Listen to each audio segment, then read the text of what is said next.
Good afternoon. Well, thank you so much for being here today.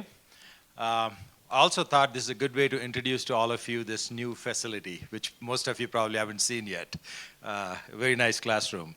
So before we get started, I wish to recognize a special guest, Sue Sharkey, Chair of the University of Colorado Board of Regents. Sue, welcome.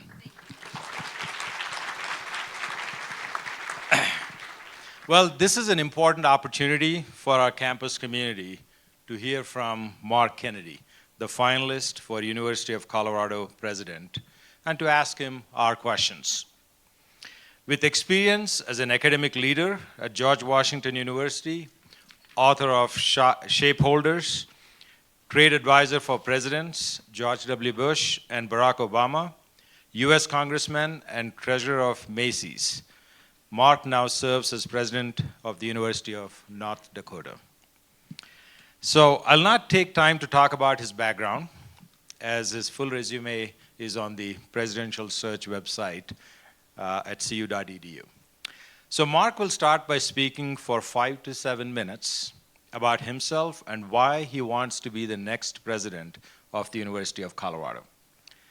Regent Sharkey is here to facilitate the question and answer period. She will begin by asking a few questions that have been submitted in advance from members of our campus community. Mark will then take questions from the audience. There will be staff members with a mic in the audience who will come to you when selected to ask your question. To maximize the number of questions Mark can answer, please keep your questions short and focus your questions on the finalist. After today's open forum, I encourage you to fill out the feedback form on the cu.edu website. Your feedback is very important and will be provided directly to the Board of Regents.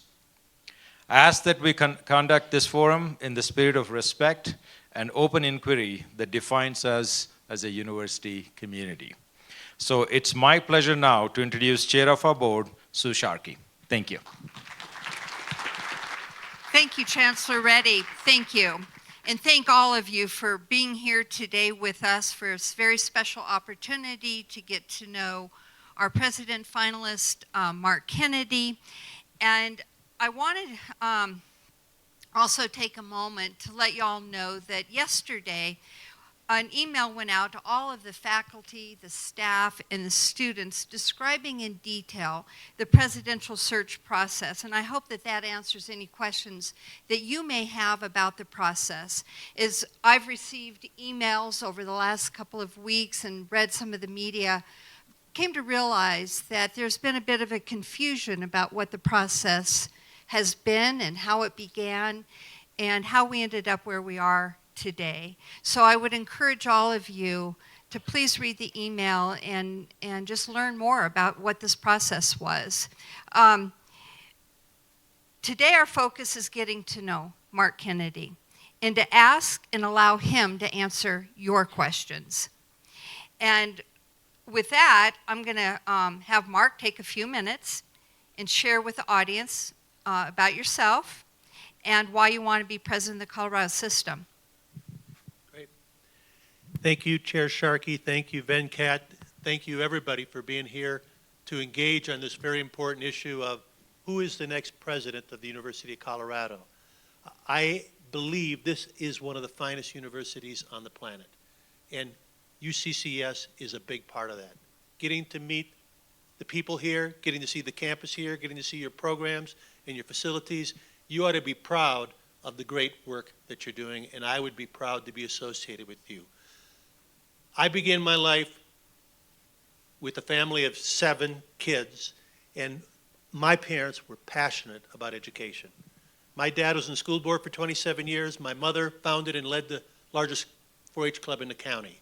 And she somehow found a way, even though my dad was a small-town insurance agent, to get $500 a year for 4 years for each of her 4 kids to go to college. I washed dishes at a bakery, pumped gas at a bait shop to be the first boy in my family to go to college. But what that did was unlock opportunities that would have never otherwise been available to me. Debbie is also a first-generation college grad. Having had that experience, I went on to be treasurer of Macy's, U.S. Congressman, trade advisor for both Presidents Bush and Obama, author of a peer-reviewed book from Columbia, teaching at Johns Hopkins, leading a school at George Washington, and now at UND. I am passionate about the power of higher education to unlock opportunities for individuals, for their families, and their communities, and that's what drives me here, because I see the impact you can have at CU as being amongst the most impactful universities in this country. When you look at my career, I started out at Pillsbury, helping them buy a little company called Haagen-Dazs and spread it around the world. Then I was part of the senior management team at Macy's that helped them evolve to become the largest department store. When I went to Congress, I moved from managing budgets in the tens of billions to the trillions, and I only got there by overcoming the 1 in 100 odds of defeating a 4-term incumbent, by building a coalition that included not just those of my own party, but reaching out to the independents and the other party. And I have that experience of how do you manage something at that scale. In academia, I started from the grounds up as an adjunct professor going to teach at Hopkins, and I believe that teaching at Hopkins made me a better school leader at George Washington. Being a school leader at George Washington made me a better president at University of North Dakota, and I do believe being a campus leader is going to help me do a better job of leading the University of Colorado. At UND, we faced a nearly 30% reduction in state funding, had a 2-decade logo controversy. Through all of that, I helped unify the campus community around an animating strategic plan that has had a huge impact. We've had a 10 percentage point improvement in our 4-year graduation rate in 3 years. We've had a jump in research. We've had hundreds of millions of dollars of campus investments going on, much of it privately funded.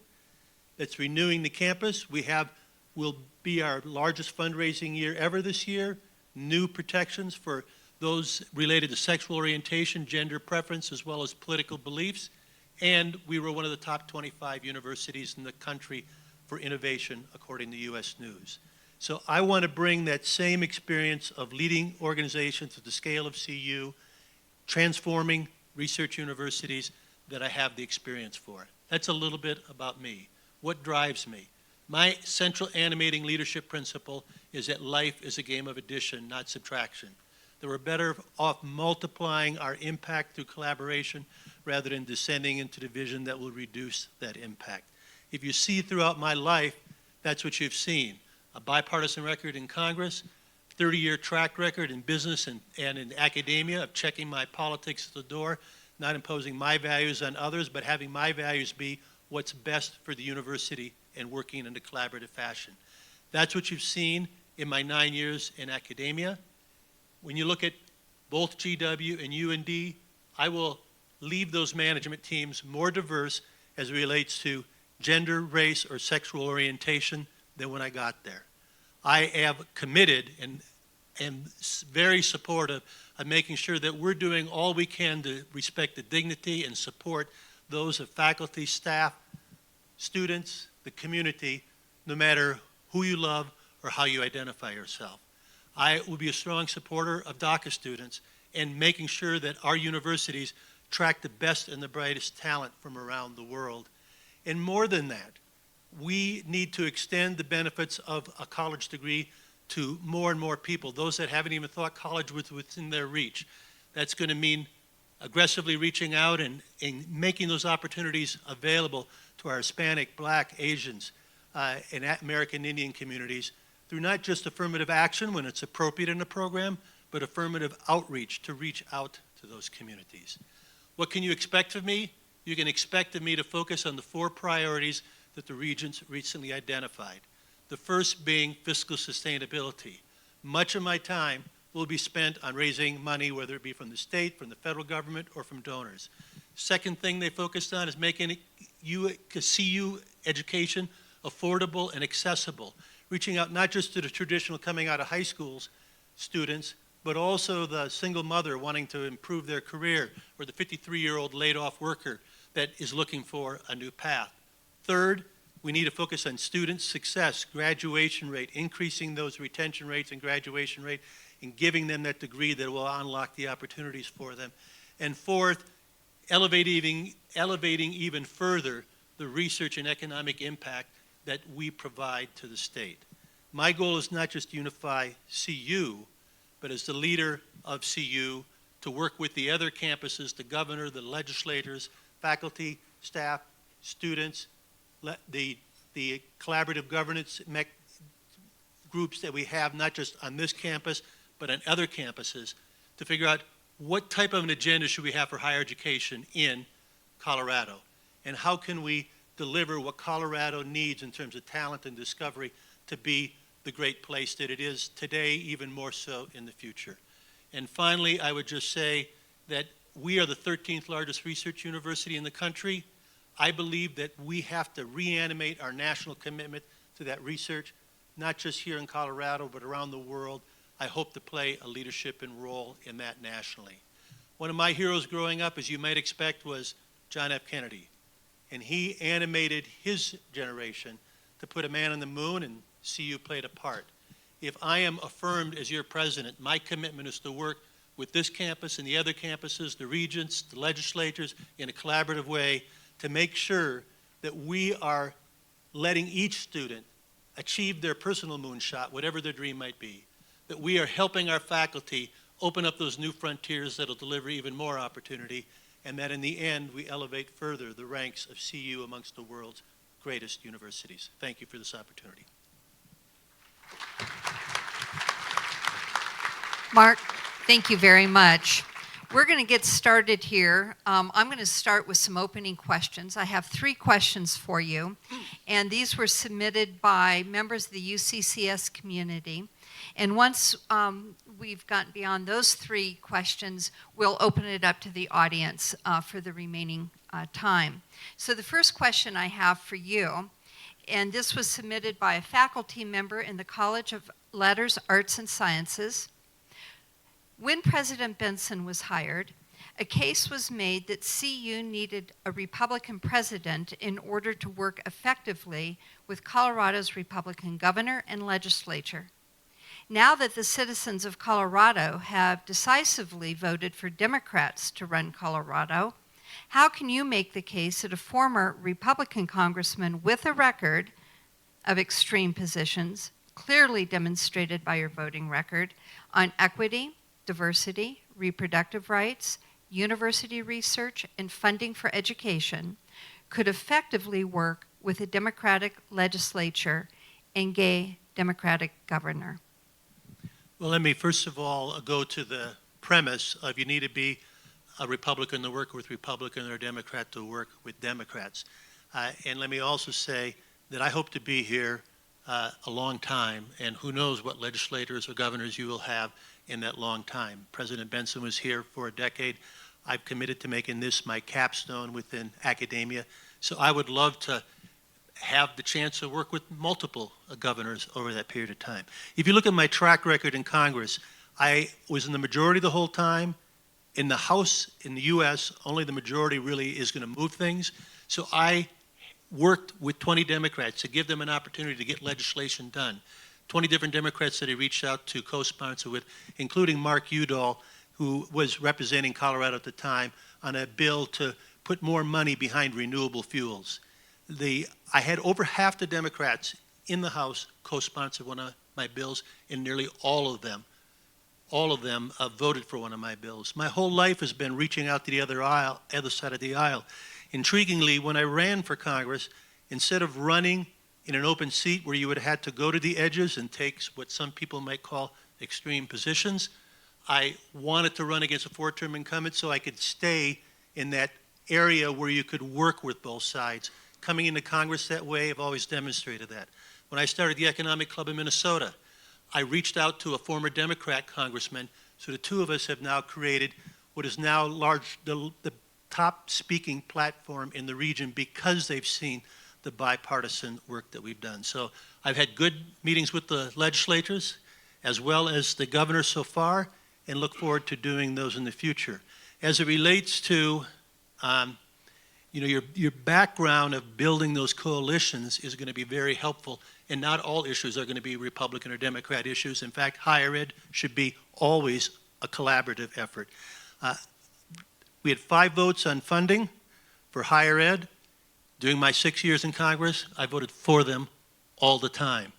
We doubled NIH research with my support during that time in Congress. So I know there's a question out there of voting against some $85 million for increased funding for historically black and Hispanic colleges. That is a mischaracterization of what that vote was. Anytime there was votes for funding on that, I voted for it.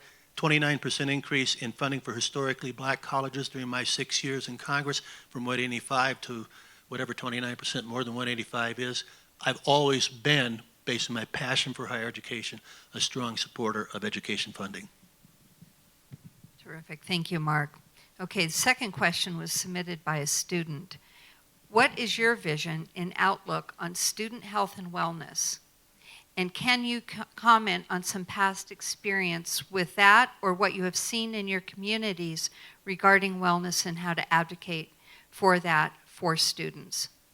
Well, we have a strong health and wellness program, and I've always been an advocate for it, and I forget with the Heart Association or whoever, we've always signed a commitment and a proclamation towards that. That includes a variety of things. It includes having a great wellness center. You seem to have great facilities here. It includes making sure that in your cafeterias that you're delivering on the kind of food choices that can help them have better. It includes encouraging them throughout their other communications that the students, that the support services for health and wellness may encourage, but it also includes psychological health.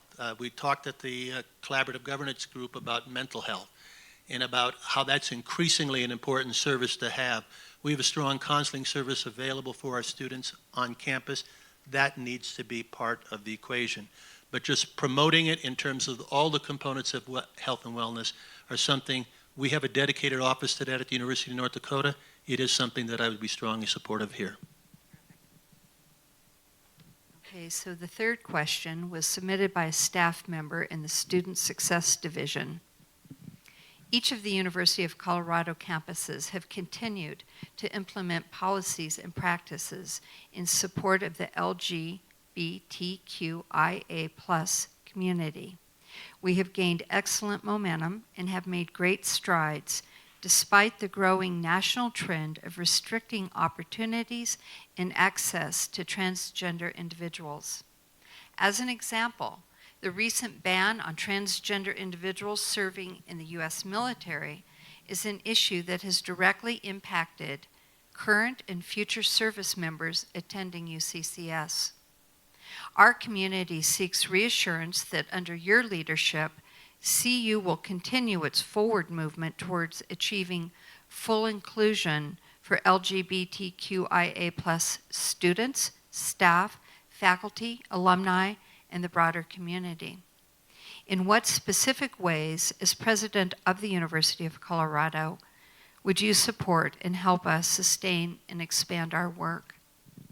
Well, let me just say that if you look at the track record of my time in academia, we never had a dedicated staff to the LGBTQI+ community until I got there.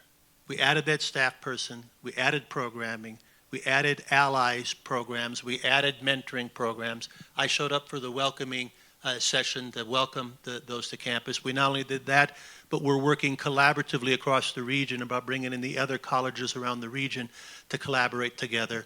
We found that as part of our teaching that our professors were not necessarily being as inclusive as the community would like. We did our first ever survey of the campus. Do you feel welcome? Do you feel safe? And that was an area of opportunity that we discovered. So we created 5 courses through our teaching academy to help make available to our professors how they could teach in a more inclusive way. I could go on and on and on about the things that have happened, but I would just summarize that the vice president that leads this was talking to others because a lot of people have been asking questions about this, and her answer is, we have done more under President Kennedy in 2 years than we did in the last decade. So I am a champion in this area that has advanced programs that have been highly supportive of the community, but I will not be the campus chancellor here. But know that the campus chancellor will have my full support to advance the programs that the community says is going to be helpful and valuable to them. Great. Thank you. I'm going to open it up now to the audience for questions. And one thing I'd like to mention is the questions that I've just asked Mark. He did not know the questions I was going to present to him, so he wasn't prepared to answer those questions. And so I just want to make sure y'all understand that. And so with that being said, we are going to open it up to the audience, and we have folks on each side of the aisles with microphones. And if you have a question, please raise your hand and step over to the aisle. And once they kind of come over and tap you, if you would step over to the aisle so you could ask your question then. So we'll open it up over here.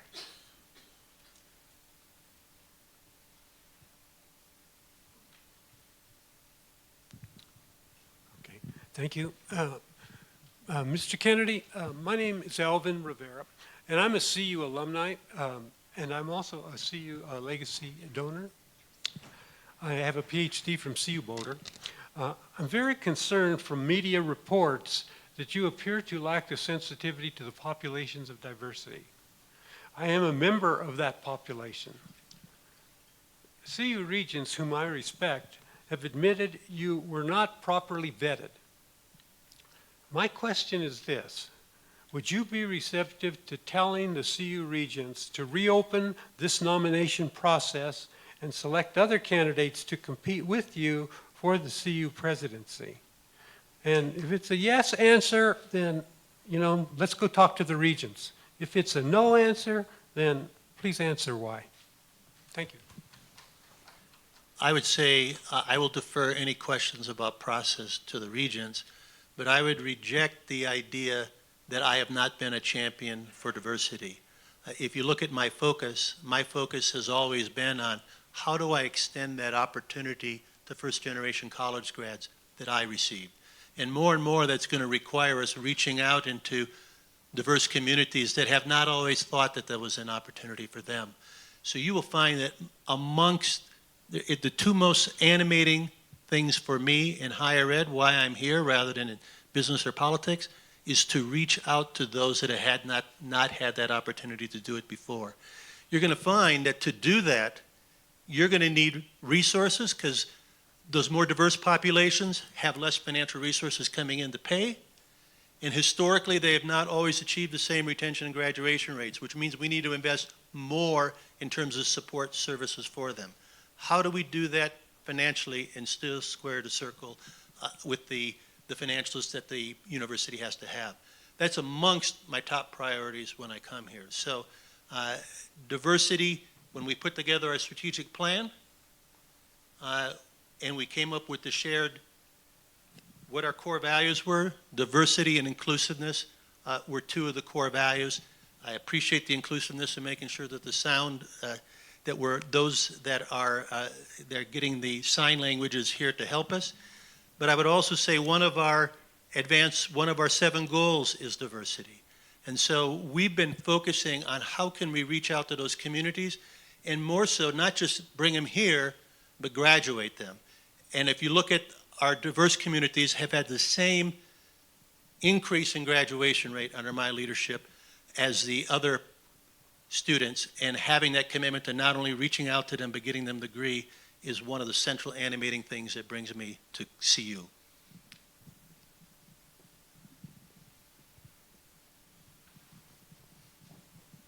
Thank you. My name's Heather Nicholson. I'm the Assistant Director for the Veteran Military Affairs Office. I was in the Army for 21 years. I'm also the co-chair of the Pride Committee. One of our values in the Army is personal courage. Now, I've read just about everything I could get my hands on about you. And a lot of times you'll say that you were misunderstood or somebody didn't take it the right way or whatever. I have never read in any of the transcripts, any of the interviews, a time where you accepted responsibility for anything. That lacks personal courage.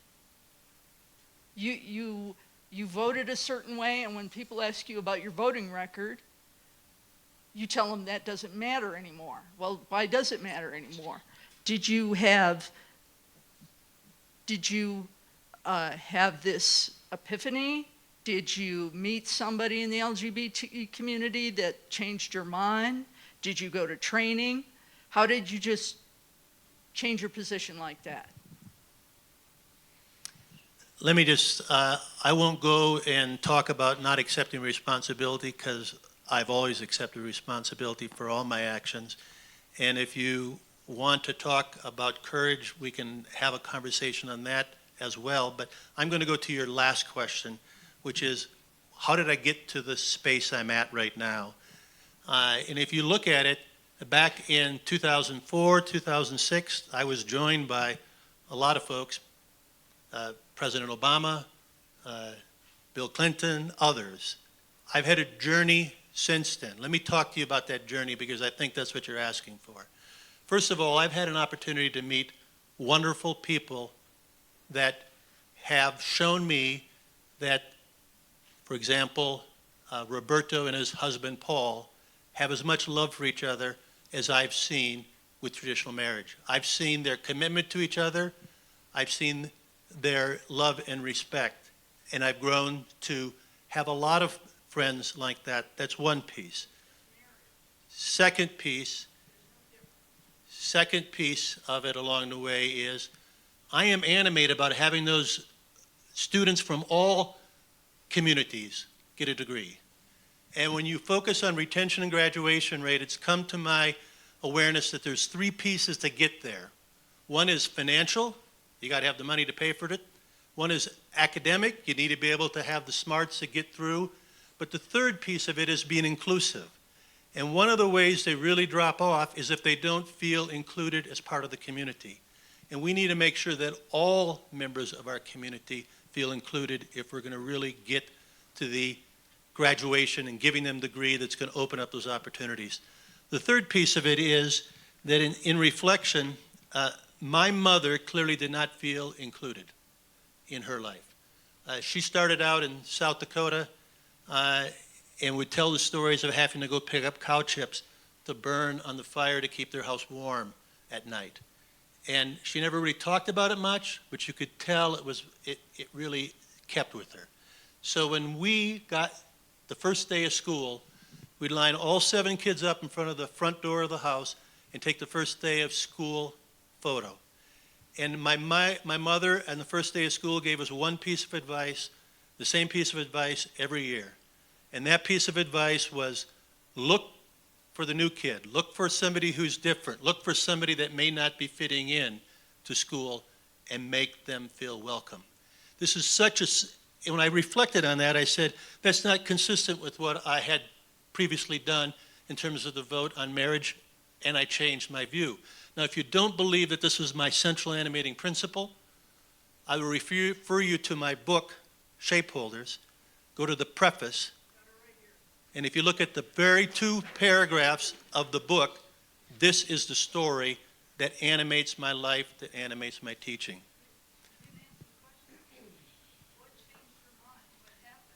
I gave you 3 examples of what happened, so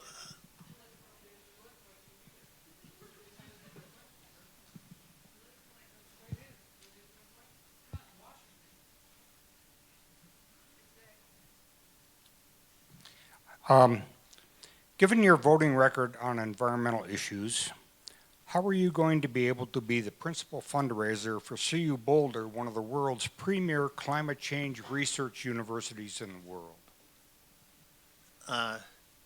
If you look at my voting record on environmental issues, I have been a strong supporter of environmental issues during my time in Congress to the extent that informs what I'm doing.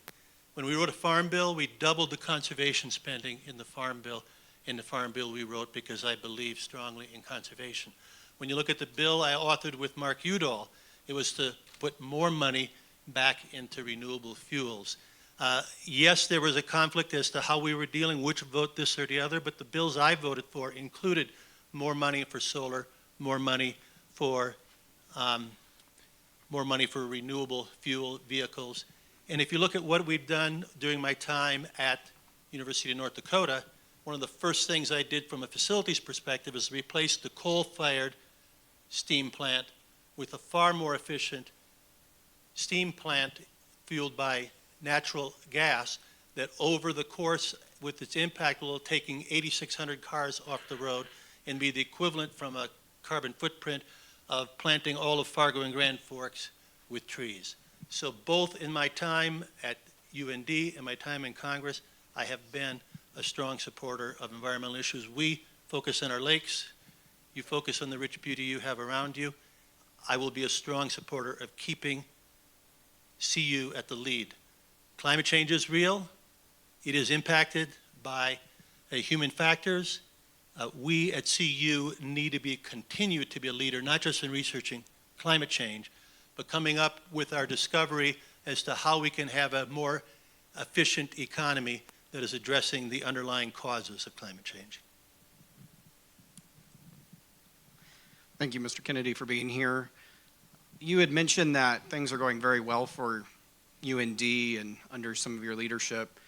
I'm curious to know why you're looking to leave UND and what it is about the CU system that you are gravitating towards. I would say we love UND, we love North Dakota, they're great places. I want to have more and more students have that benefit of outreach that I mentioned. I believe that CU, the scale that it has, the 4 great campuses that it has, offers more an ability to impact of delivering the opportunity that universities and their degrees can provide to more and more people. That's what animates me. I would say within the region of the country that I feel the most affinity, because Colorado feels a lot like Minnesota, Denver feels a lot like Minneapolis. In that region, this is the greatest opportunity for impact, which is why I stepped forward. The other reason I stepped forward is that I worry that we are losing our innovative edge as a nation.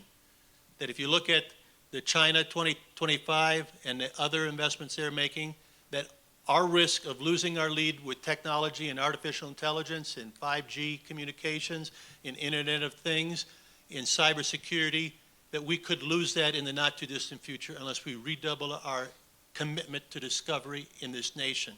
And that's going to take an effort to get government, business, academia, nationally all together and improve that resolve. It's a whole lot easier to lead that national effort from the 13th largest research university in the country than other places. So the 2 truly animating things that bring me to this position is wanting to reach out to as most people as possible and have the greatest amount of impact and lead a rejuvenation of research across not just university here at Colorado, but across the nation.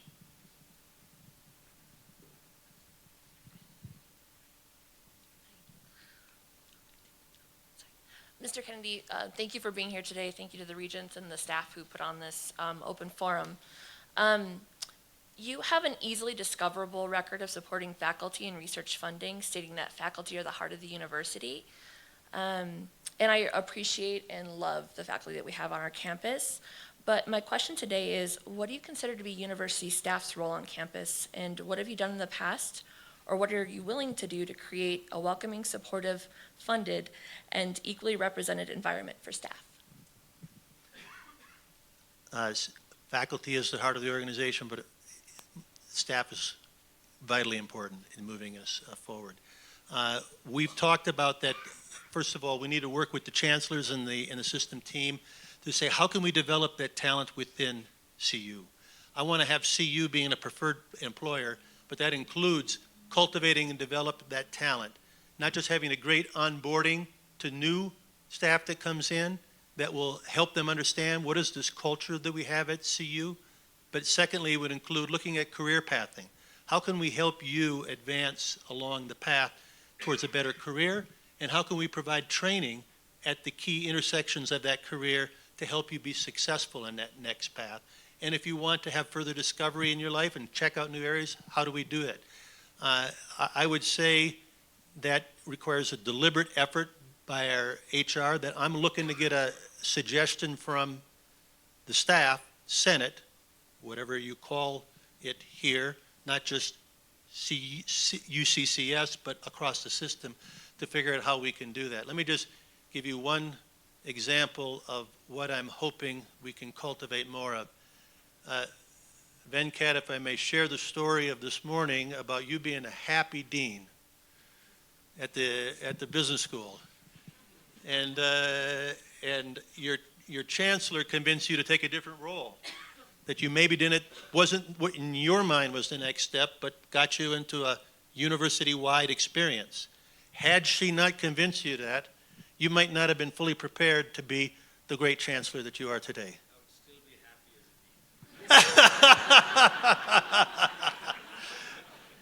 But I think we needed you in this chancellor role. So it's those same things. How do we have people that are looking up above and saying, hey, maybe I should be finding an opportunity for you to enhance and develop this skill so that that skill plus the other skill collectively makes you more prepared to deliver talent. You will find that talent is always, you need more of it. So the more talent we can develop within the university, within our staff, within our faculty, the greater university we will be. So talent development is something that I'm committed to do, so I'm highly receptive to whatever the staff collaborative governance organization in the system presents to me in that area. Good afternoon, Mr. Kennedy. My name is Irina Muzu, and I'm part of a few students here who are wearing red in protest. But we are part of a much larger population on campus who are deeply concerned about your appointment. My first question concerns your record on DACA.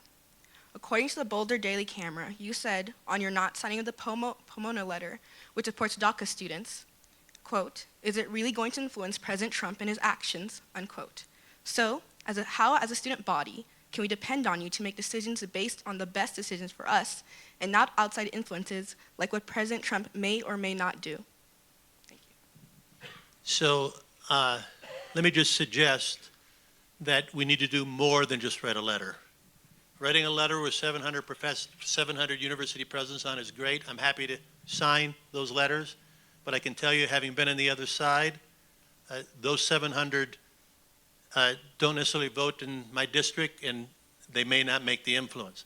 I would prefer to go down to Washington and personally advocate with the people in the administration, whoever the administration is, Republican or Democrat, with our legislatures, and be even more aggressive on that issue rather than just only have signing a letter. My comment was a impact of letter on politicians saying that maybe makes us all feel better inside, but it's not going to change the dial on the narrative, on the debate. And we need to be speaking out on it. We need to be engaging our legislative leaders on that. We need to be reaching out to the administration. We need to do more than just sign a letter.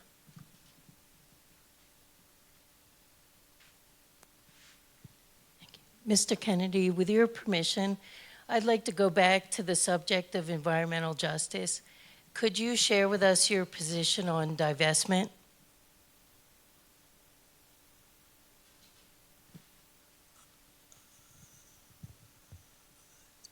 Would I share my, I do not believe that divestment is going to necessarily, again, influence the outcome.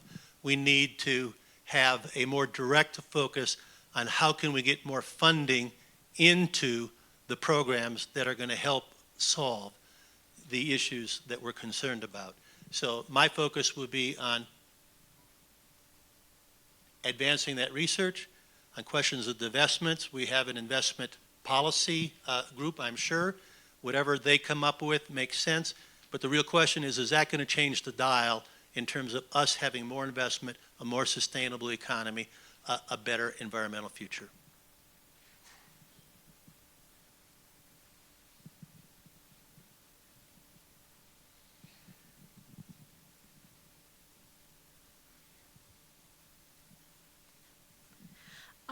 Based on your experience with the North Dakota State Legislature, what action steps would you take should you be appointed to this position to help increase the amount of state funding for the University of Colorado, which stands at such a low number that we often talk about acting as a private university?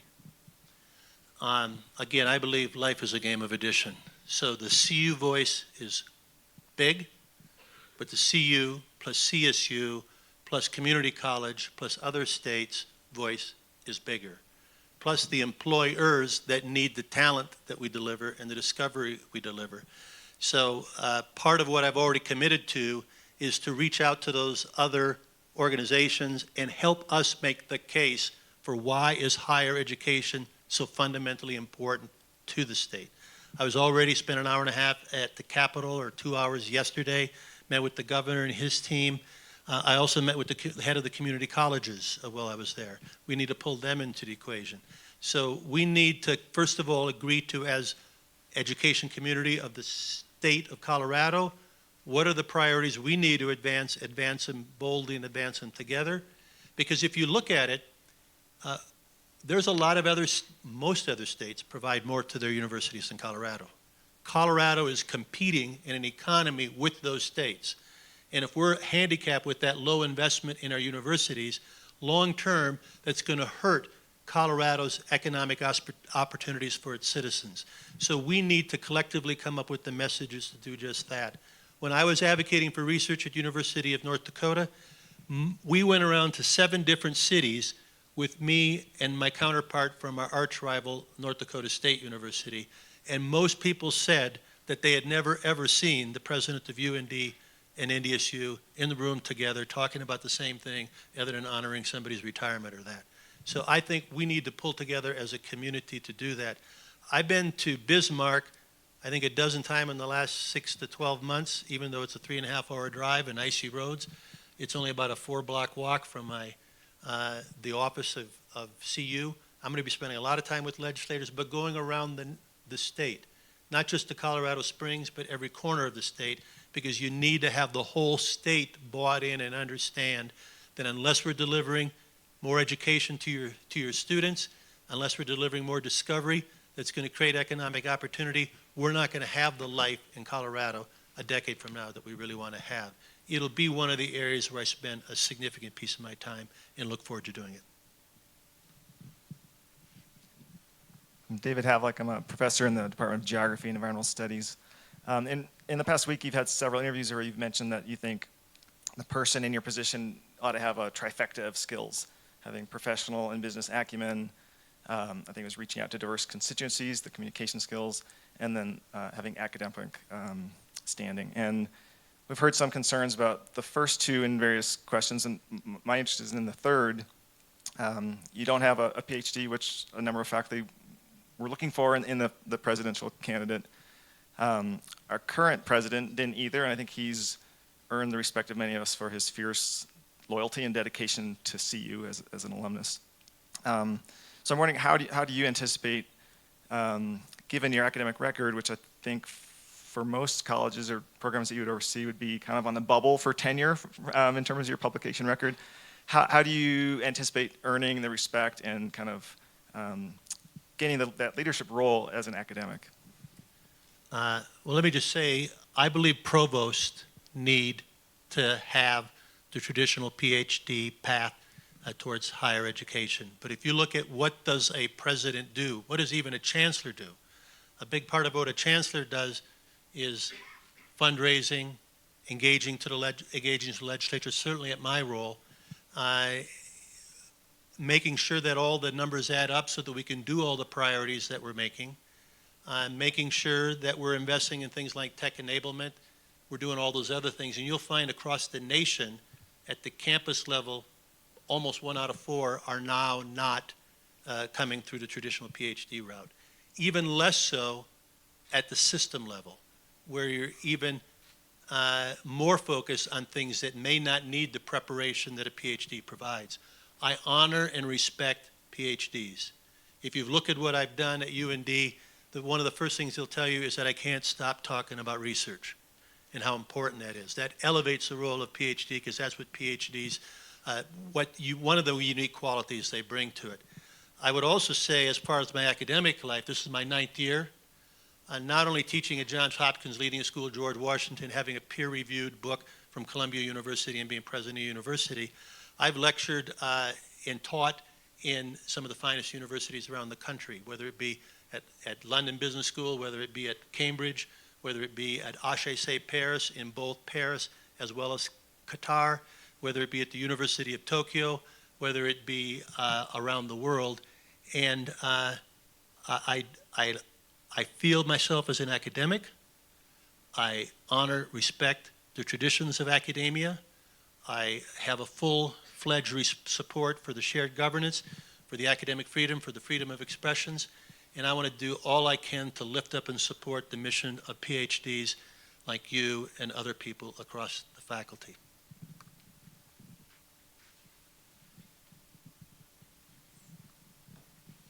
So in your opening remarks, you talked about your record in diversity. Can you tell us your personal definition of diversity? My personal definition of diversity is life is a game of addition, not subtraction. So not just the racial creeds, philosophies, backgrounds, in the fullest sense of diversity is what I affirm. What's your definition of diversity?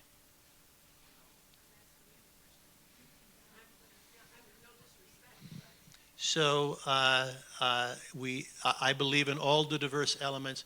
Diversity, the more you bring in from more different paths into your life, the better off you are. If you look through my speeches, nearly all of my speeches say, those that are different from you, bring them into your life, you will be stronger.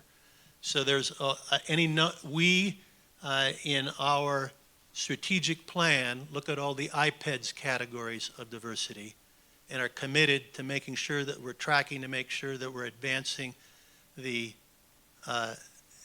retention rates and graduation for each element of that diversity. But there are more diverse elements than are just tracked in the statistical things. But certainly those that are tracked statistically are categories of diversity I fully support of. Sexual preference, gender identity are clearly included in that category of diversity. But the political beliefs and other things the university has embraced as part of diversity, and all of those are important as part of diversity.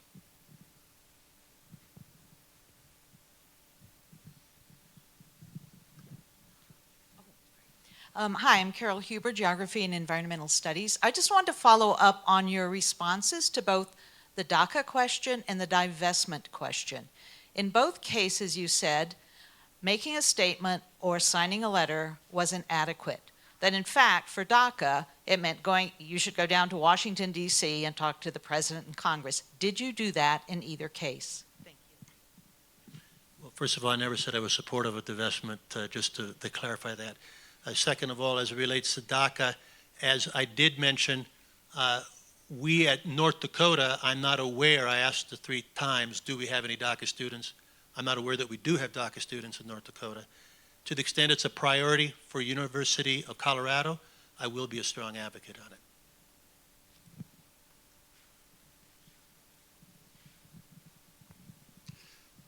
Mr. Kennedy, Steve Holmes, I'm a member of our Student Government Association. My question for you is, we just had an Inclusivity Pledge event, and one of the parts of our Inclusivity Pledge is the willingness to educate ourselves about the beliefs of other people. Simply put, are you willing to educate yourself about the differences that exist on our campus?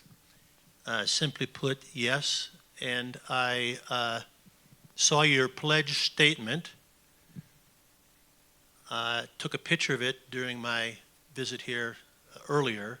That was hanging on above the stairways, signed by folks.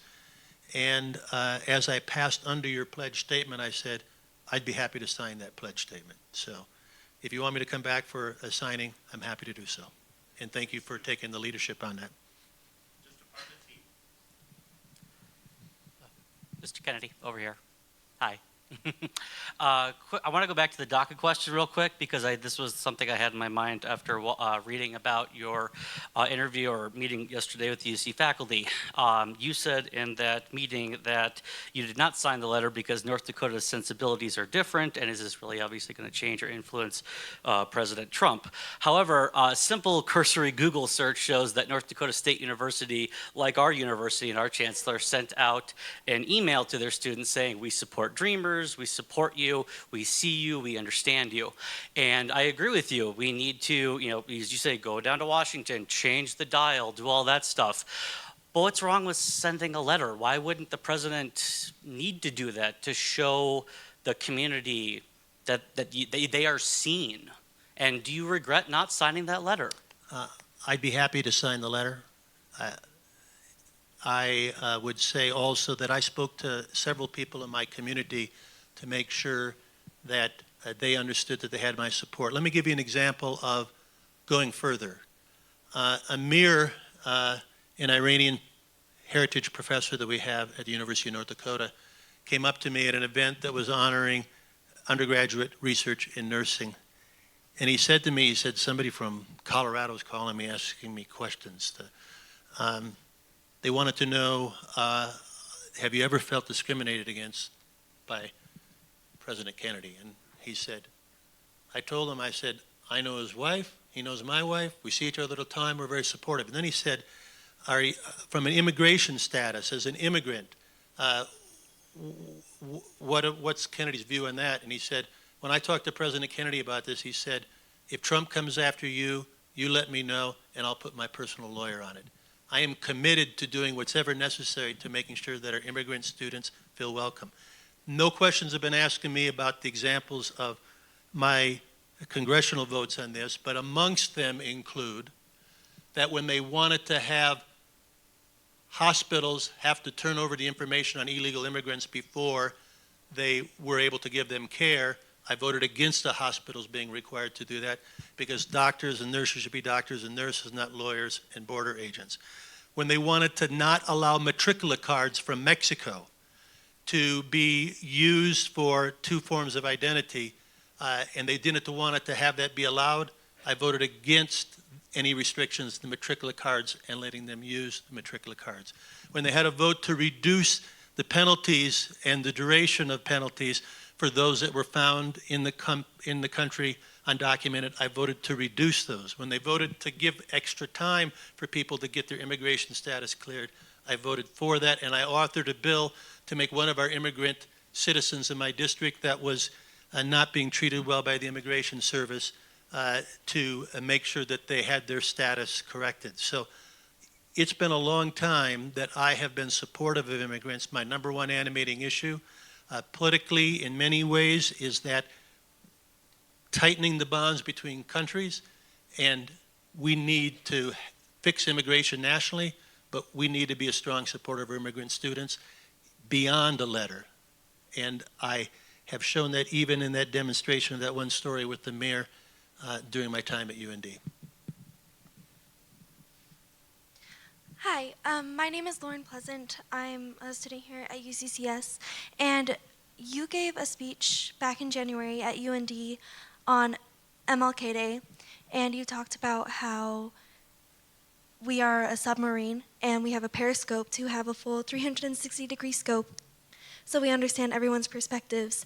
And later in your speech, you talked about how you started as a kid with a 1% perspective, and how as you grew older, you began to grow 2% perspective, and how other people could hopefully grow their perspective by 3 or 4 times. And so my first question would be, what is the correlation between the percentage and the degree of the scope? And my second question would be, if you only have a 2-degree or 2% perspective of things, how can you really understand the full diversity that is part of our culture here at UCCS? So let me go through those percentages. America is 5% of the world's population. The mountain region is less than 1% of the world's population. Understanding left and right, you're down to 0.5%. So if you only have a left or right view and you've only really understood and embraced the Mountain West, you're entering the world with 0.5% understanding of what's going on in the world. And if you talk to the people, my 360-degree brand is what I focus on. How do we build out that 360-degree vision? It's a million-piece puzzle out there. We're trying to build the puzzle with our range of experiences. How do we build that range of experiences to expand? Most of our students coming to us at CU have that 0.5%, 1% view. They understand Mountain West. They understand the family, the culture they grew up in. We're all shaped by experiences, where we were born, what our parents do for a career, what we've chosen to study, what our faith is. All of that brings us down to a very narrow view. We need to open up their aperture. One of the biggest things we need to do in higher ed is to open up that aperture in a full diversity to understand other cultures. When you go to India, the Middle East, do you have any understanding of what's happening there, and have you reconciled that to yourself? Which is part of the reason why I'm not going to make it my first priority, but getting more students to travel internationally. The best thing you can do is be the odd person out. To be in a country where everybody's coming up and asking you about why does America do this, and think that you have to answer for your president even if you don't like your president. Having that experience of being the odd person out greatly expands your aperture. So I'm not sure what my calculation of vision is now, but having taught for 6 years in a row at the top business school in Istanbul to 65 students that are all of a different faith than me certainly has expanded my aperture. And I'm always anxious to do more of that, but we need to do that for our students. Critical thinking, intercultural awareness is amongst the hardest skills to teach, but the most important for them to have with success in life.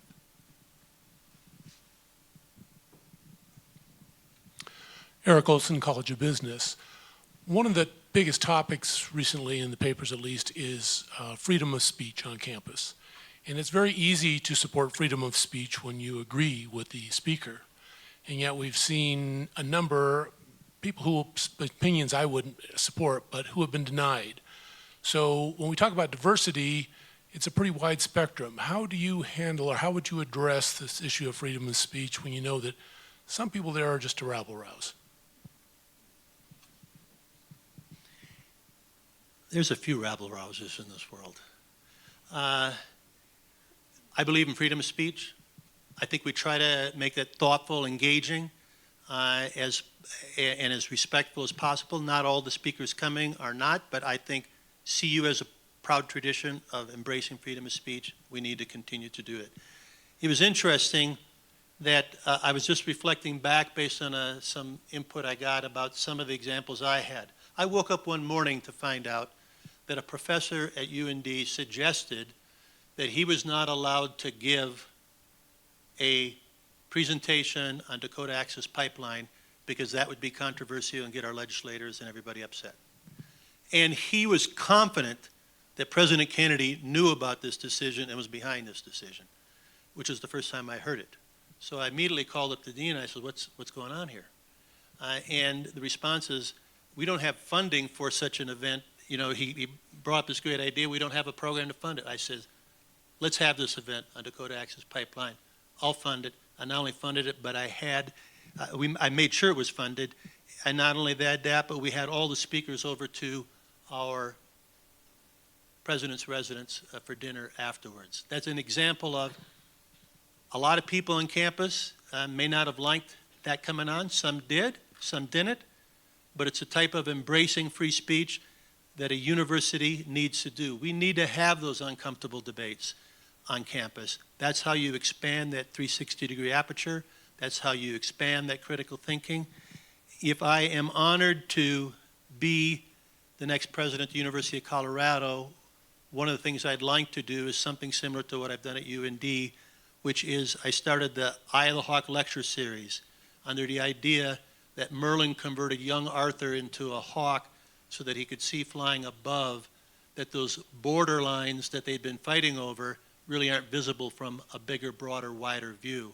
I'd like to have one lecture in each of the 4 campuses a year where I brought in somebody from completely different sides of an issue, maybe even within the faculty here, to have a conversation on a topic for the specific purposes of opening up each of our apertures so that we can understand what the other side has to say. I would say in politics with the 60 vote, it's getting worn away, but the 60-vote filibuster issue, you typically always need to get 1 out of 5, 1 out of 4 on the other side to agree with you to get anything done. As a person who's animated to get things done, we need to understand the other side before we can draw them into joint collaborative efforts with us. These are the type of skills we need to encourage. And so I'm for free speech, but I'm for making sure that we're looking to both sides, not just a one-sided view of free speech. I'd like to mention our time is running out, and we have time for 2 more questions. So, Andrea? Hello, my name is Amanda Dillon. I'm a music student here at UCCS. Under your tenure at UND, the budget for the College of Arts and Sciences was cut by almost $3 million more than any of the other budgets. And my question is, how have you shown your support for the arts in higher education? And do you have a plan to advocate for the arts here at the University of Colorado? So your facts, I'm not, first of all, liberal arts was not cut any further than any other during the budget cuts that we were forced to go through with the cyclical reduction in the economy in North Dakota. I don't believe that music was cut any more than anybody else.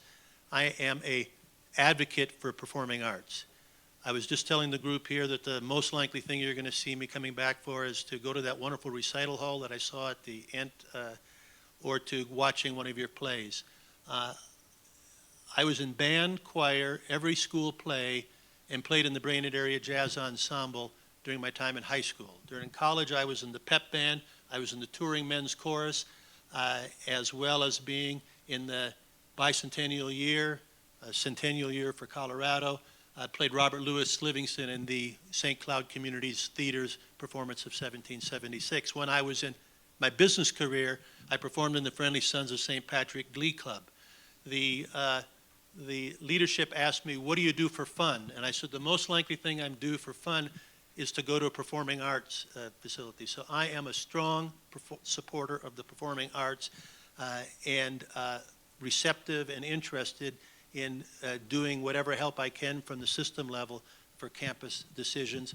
The other thing I will say is that innovation is amongst the things that as I've already mentioned, I'm animated about.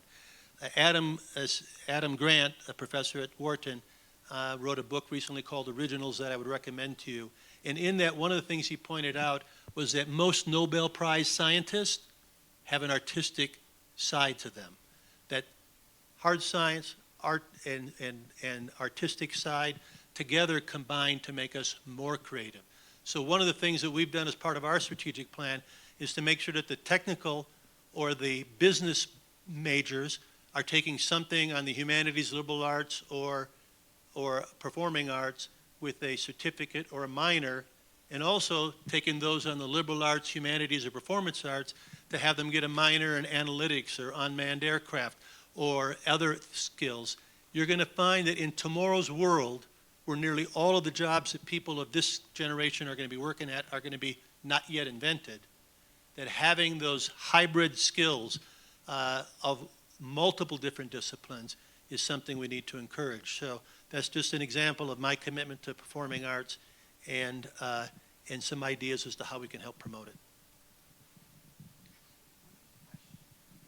Hi, yes, my name is Linda Kogan. I'm Sustainability Director. Thank you for being here. My question is specific to climate commitments. The whole CU system, all 4 campuses have climate commitments that are identical, actually, that have been approved by the regions, a 20% reduction by 2020 in greenhouse gas emissions, a 50% by 2050, and an 80% by 2080. Arguably, these fall pretty short of what is really needed given circumstances globally and here. And many schools and systems, to be honest, across the United States are actually way ahead of us on this. I'm curious what your approach would be to elevating this as an issue of an importance and of making sure that we have a all 4 campus strategy like we do for so many other issues. I'd be happy to talk to the regents and to the chancellors about that. I believe that we should have some kind of sustainability report as a system, to the extent that at a minimum what are we doing to achieve those goals? What are we going to do to achieve the next step in those goals? what are the types of things we're doing. So typically, there is some type of advisory group. I don't know what we have here, so I don't know, but know that I'm supportive of those commitments that are supported by the regents, and that I am supportive of us being a leader on walking the talk from a sustainability perspective, to the extent that we are also amongst the leading universities addressing the science of it. So I think we're at our last question, but let me just say that I appreciate everybody being here to engage in this very important process. I appreciate all your questions. My hope is that we'll have a continuing dialogue in the years ahead. Know that this, if I am selected, will not be my last time to Colorado Springs. I look forward to coming back on a more regular basis. You have a wonderful school. You should be proud of UCCS for what it is. It adds to and strengthens the CU system. Thank you so very much for having me.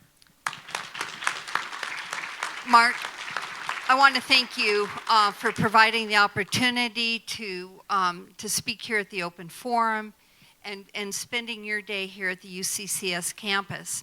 And I especially want to thank the audience for taking the interest and the time to come and provide Mark with the questions and allowing him to answer. I would like to mention that our search committee consisted of 17 members. Mark was put through a very rigorous process of answering questions with the initial search committee. The Board of Regents spent 2 hours with Mark in addressing questions. I was thinking the other day about how much time the regents, and we not only had a 2-hour meeting with him in person, we also added another hour phone call meeting with him for more questions. I think it was brought up earlier that he may not have been properly vetted. I would say that the regents probably asked him between 30 to 35 questions. I'm not sure how many questions were asked of the 17-member search committee, but he certainly went through these initial phases. It was a very rigorous process, and it continues to be a very rigorous process throughout this week as Mark visits all of our campuses, and all of you have had the opportunity to participate in that, and I thank you for that. And I would also like to encourage you to go to cu.edu to fill out the forms that will give you an opportunity to weigh in. So thank you all very much.